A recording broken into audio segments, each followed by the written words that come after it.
Interview के शुरू में आपने हमें बताया कि आप मध्य प्रदेश से हैं, लेकिन आप साउथ से भी बिलोंग करते हैं, तो आपकी हिंदी तो बहुत अच्छी है, तो उसके पीछे का कोई कारण?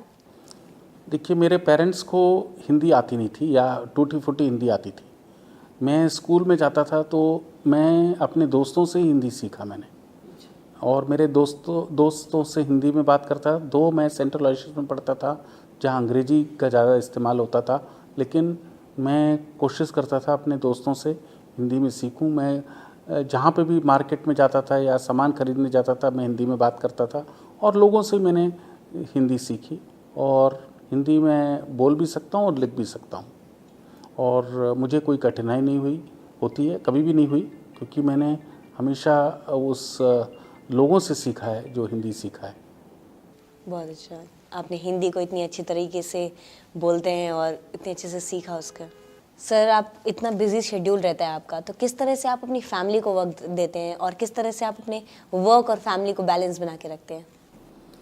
देखिए, मैंने जैसे बताया कि प्रोफेशनल चार्टर्ड अकाउंटेंट होने के नाते मुझे पढ़ना तो बहुत पड़ता है, लेकिन मैं कोशिश ये करता हूँ कि संडे अपने फैमिली के साथ और दोस्तों के साथ मैं उनके साथ रहूं, और जो टाइम दूं क्वालिटी टाइम दूं।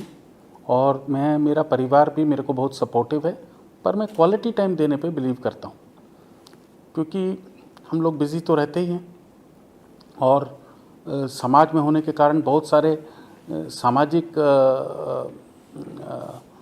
वो भी रहता है, हमारा एंगेजमेंट भी रहता है। तो हमको ये सबसे इम्पॉर्टेंट है कि जब फैमिली के साथ रहते हैं क्वालिटी टाइम रखते हैं, कोशिश करते हैं कोई सीरियल्स देख लें, कोई मूवी चले जाएं, कहीं डिनर पे चले जाएं, और थोड़ा बहुत आउटिंग हो जाए, और इसी तरह से हम लोग थोड़ा अपने आप को फैमिली और वर्क के बीच में हम लोग बैलेंस करते हैं। एट लास्ट, अगर आप अपने लाइफ के कुछ टर्निंग पॉइंट्स के बारे में हमें बताएं। एक तो छोटे शहर से दिल्ली आना, जब ये ट्रांसफॉर्मेशन होता है बहुत डिफ़िकल्ट होता है, अपने पेरेंट्स को छोड़ के दिल्ली आना, ख़ास तौर से उस समय जब सेलफोन्स और टेलीफोन्स भी नहीं होते थे, तो पेरेंट्स के साथ कम्युनिकेट करना बहुत मुश्किल होता था। तो उस समय जब मैं दिल्ली आया और यहाँ पे बहुत कुछ सीखा मैंने, तो ये एक मेरे लिए टर्निंग पॉइंट है, क्योंकि एक यहाँ पे जो प्रोफेशनलिज्म है और जो मुझे नई चीज़ें सीखने को मिली, वो बहुत इम्पॉर्टेंट है। दूसरा जो मेरा टर्निंग पॉइंट है, जो मेरे हिसाब से जो मुझे लगा कि मेरे मैरिज, मेरे फैमिली के साथ जो उनका सपोर्ट मिला मुझे, मेरे पेरेंट्स और मेरे वाइफ और मेरे बच्चों का सपोर्ट मुझे मिला, वो बहुत इम्पॉर्टेंट रहा है। उन्होंने मुझे कभी किसी भी काम में बीच में नहीं पड़े, उन्होंने मुझे सपोर्ट किया, तो ये एक सेकंड टर्निंग पॉइंट है।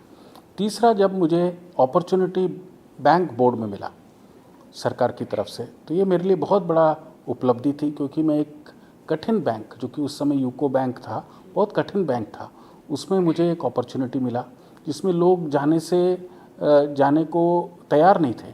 ऐसे इंस्टीट्यूशन के साथ मैं जुड़ा, और किस्मत और मेहनत के कारण वो बैंक टर्न अराउंड हुआ। उसी तरह से मैंने कुछ कठिन इंस्टीट्यूशंस और बैंक्स के साथ जब काम किया, तो मुझे लोगों की तकलीफ़ और इंस्टीट्यूशन में जो लोग बैठे हैं, जिनके नौकरी करते हैं, जो लोग जिनका पैसा डाला हुआ है, उन सब की तकलीफ़ों को मैंने पास से देखा। तो ये मेरे लिए तीसरा टर्निंग पॉइंट ये है कि मैं कठिन जगह पे रहा हूँ, और जहाँ जहाँ समस्या रही है वहाँ पे गया हूँ, और मुझे ये एक तरह से वहाँ से काफ़ी कुछ मुझे सीखने को मिला, और मैं वहाँ पे कंट्रीब्यूट कर पाया।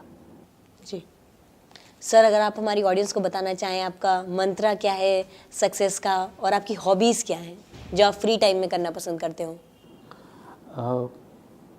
मेरा मंत्रा एक ही है, लॉयल्टी। मैं जिस ऑर्गेनाइजेशन के साथ बोर्ड मेंबर रहा, चाहे अपने फर्म के साथ रहा, चाहे किसी बोर्ड मेंबर के साथ रहा, मैं ऑर्गेनाइजेशन के साथ बहुत लॉयल रहा हूँ, और उनके साथ जुड़े लोगों के साथ भी बहुत लॉयल रहा हूँ। और ये मैं समझता हूँ मेरे में सबसे ये अच्छी बात है। मैं लॉयल रहा हूँ, और मैं हमेशा लॉयल्टी की कदर करता हूँ। और दूसरी चीज़, मैं अपने आप को जो सबसे इम्पॉर्टेंट मानता हूँ, और कि मैं रोज़ आधा घंटा से 1 घंटा अपने लिए रखता हूँ, जिसमें मैं प्रेयर्स करता हूँ।